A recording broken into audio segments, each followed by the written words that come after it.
What is going on, guys? It is Wrestlelamia here, back with another video.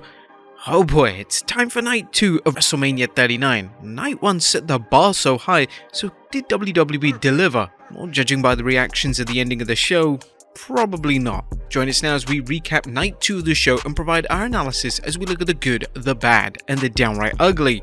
Be sure to subscribe and hit that notification bell for daily wrestling videos, and follow us on Facebook for exclusive lists. Also check out our new channel, Wrestlelamia Shorts.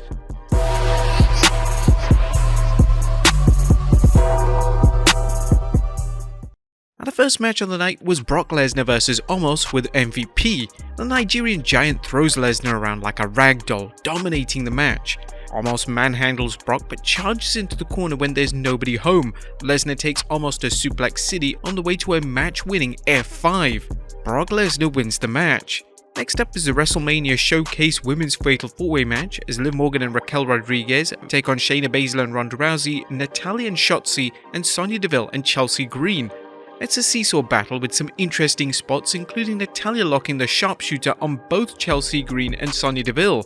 More chaos as Liv Morgan breaks things up, blind tag by Ronda Rousey and Shayna Baszler as Ronda locks Shotzi in the armbar and Shotzi taps out as Shayna Baszler and Ronda Rousey win the match. Next up is a triple threat match for the Intercontinental Championship as champion Gunther takes on Sheamus and Drew McIntyre. Now, the match is everything you'd expect from three of the toughest men in the grappling game today. Gunther picks his spots, letting Drew McIntyre and Sheamus beat each other senseless until the champion powerbombs Sheamus onto Drew, then powerbombs McIntyre, covering him for the 1-2-3. Gunther retains the Intercontinental Championship. Next up is the Raw Women's Championship match as champion Bianca Belair takes on Asuka. Asuka is back to the ferocious character that made her unstoppable in NXT. It's a seesaw battle as Asuka won't let up. However, there's no matching Bianca's power and she uses it to counter Asuka's slight speed advantage. Asuka tries for the Asuka lock but can't keep it locked in long. Belair goes for the KOD several times but Asuka avoids it. After a failed missed attempt and another Asuka lock, Belair hits a KOD and pins Asuka to retain the Raw Women's Championship. And The Miz and Snoop Dogg are back in the ring to announce WrestleMania's incredible ticket sales. However, The Miz complains to Snoop Dogg about the Dogfather booking him against Pat McAfee on night 1 of WrestleMania. And then Shane O'Mac shows up and Snoop said it was time for another match. Now, this impromptu match didn't last long as Shane McMahon appeared to hurt his knee. However, Snoop wasn't going to let the fans be deprived of seeing The Miz get beat down as he floored The Miz with 2 right hands before delivering a people's elbow as, well, Snoop Dogg wins the impromptu match. Next up is the Hell in a Cell match as Edge takes on Finn Balor. Now it's Brood vs Demon. This match is nothing but 2 caged animals looking to destroy each other. At one point the referee stops the match after Edge throws a ladder at Finn, busting Balor open. Once the match resumes, it's more carnage as Edge finally gets a hard-fought win by delivering a concerto to Balor. Edge wins the Hell in a Cell match. But now it's time for the main event, as undisputed WWE Champion Roman Reigns takes on Cody Rhodes. It's Cody's night as he seems to have an answer for everything Roman can throw at him, whether it's interference from Solo Sikoa or the Usos. Unfortunately, it's not, as Solo shows up again after being ejected from the arena, delivering a Samoan spike to Cody, which opens up an opportunity for Roman to hit the spear for the pinfall win, as Roman Reigns retains the undisputed WWE Championship. Oh boy, that didn't go down well. Well, that was a quick recap of the show. What about the good, the bad, and the downright ugly? As always, we start off with the good as number 1, an exciting opener. Now, the WWE went with the right choice for an opener when it switched things up, putting Brock vs Omos in the first slot. Omos looked dominant as he manhandled Lesnar, but the story of the match was that nothing beats experience when you're facing a superstar on the level of Brock Lesnar. MVP did his best to guide Omos, but he wasn't ready. However, judging from tonight's match, he will be soon. Number 2, a super slobber knocker. Call it a banger, a Pier 6 brawl, or a slobber knocker, but the triple threat match between Gunther, Drew McIntyre and Sheamus delivered in spades. All 3 men did their best to destroy each other, but in the end the General lived up to his name as he took advantage of Sheamus and Drew's rivalry to let them beat each other senseless. That's not to say that Gunther stood by the entire match. He had his hands full dealing with the Scottish Warrior and the Celtic Warrior, but the efforts to win was enough to keep them from absorbing too much punishment. This match was a great example of why Gunther's reign has been legendary. He can beat his opponents in so many different ways, relying on his Imperium allies as necessary, but also dealing with things on his own by utilizing a combination of incredible talent and an equally incredible mind for the game. Number 3, Bianca and Asuka slam it out of the park. Belair vs Asuka was a fantastic match that gave Asuka that rare opportunity to work at the top of her game and hold nothing back thanks to her returning to her aggressive side. At the same time, the match allowed Bianca Belair the opportunity to show how there's no seeming end to her ability to get even better than she already is. Also a great entrance by Asuka and Bianca Belair. However, as we'll see in the bad, the match wasn't a complete success. Number 4, two caged animals. Now, the Hell in a Cell match between Balor and Edge was the first time fans have seen the stipulation match used properly in quite some time. The entire purpose of the cell is to give two wrestlers who can't stand each other the ultimate opportunity to destroy each other, and that's what the WWE bore witness to. The match was like watching two savage animals fighting it out with no means of escape and no end until one of them stopped moving. The match was brutal, well, as brutal as you can get with a no blood policy, and it made it look like either superstar could have won. This was the perfect end to Edge and Balor's hellacious feud, and a reminder how good a Hell in a Cell match can be. And a mega main event. While there are plenty of fans who are unhappy with Cody Rhodes coming up short against Roman Reigns, the match itself was phenomenal and lived up to its spot as WrestleMania's main event.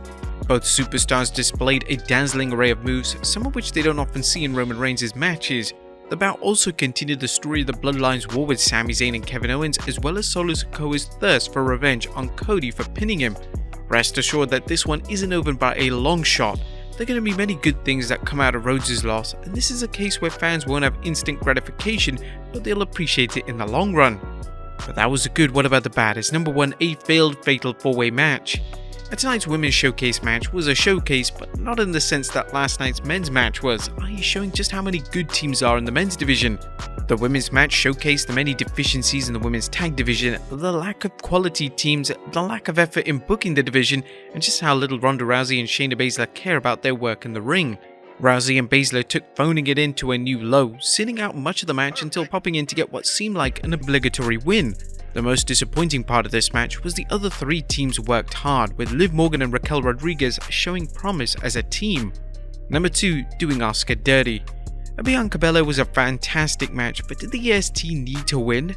Asuka is now 0-4, well, actually 0-5 if you count her in the Battle Royal kickoff. But Asuka has been nothing short of fantastic since returning to her roots as a ferocious warrior, as seen by her tremendous win over 5 opponents at Elimination Chamber. The WWE has booked Asuka back into arguably Bianca's best opponent yet. And this is someone who's defended the Women's Championship against Sasha Banks, Bayley, Becky Lynch, Rhea Ripley and Alexa Bliss. Bella has been a champion for a full year and at this point would be better chasing the title. Unless the WWE plans on having Asuka capture the title in a rematch or has a big money opponent, this was a bad call. Number 3. What open challenge? What the heck happened to Bobby Lashley's open challenge? Fans hoping to see the two-time WWE champion get a match at WrestleMania were highly disappointed when the only appearance they got was the Almighty stopping by to show everyone his Andre the Giant Memorial Battle Royal trophy. There's no excuse for putting Bobby into a match once it's realized his original opponent Bray Wyatt couldn't wrestle. Number 4, so many ads. WrestleMania was entertaining on both nights, but did it really need to have so many commercials? It's bad enough that they're going with ridiculous sponsorships like the Mountain Dew Pitch Black match at the Royal Rumble and the presence of a Cinnamon Toast Crunch Cinnamojis at ringside during the Rey vs Dominic match, then our fans have to sit through a variety of commercials in between a variety of hype videos. Number 5, 5 hours of filler.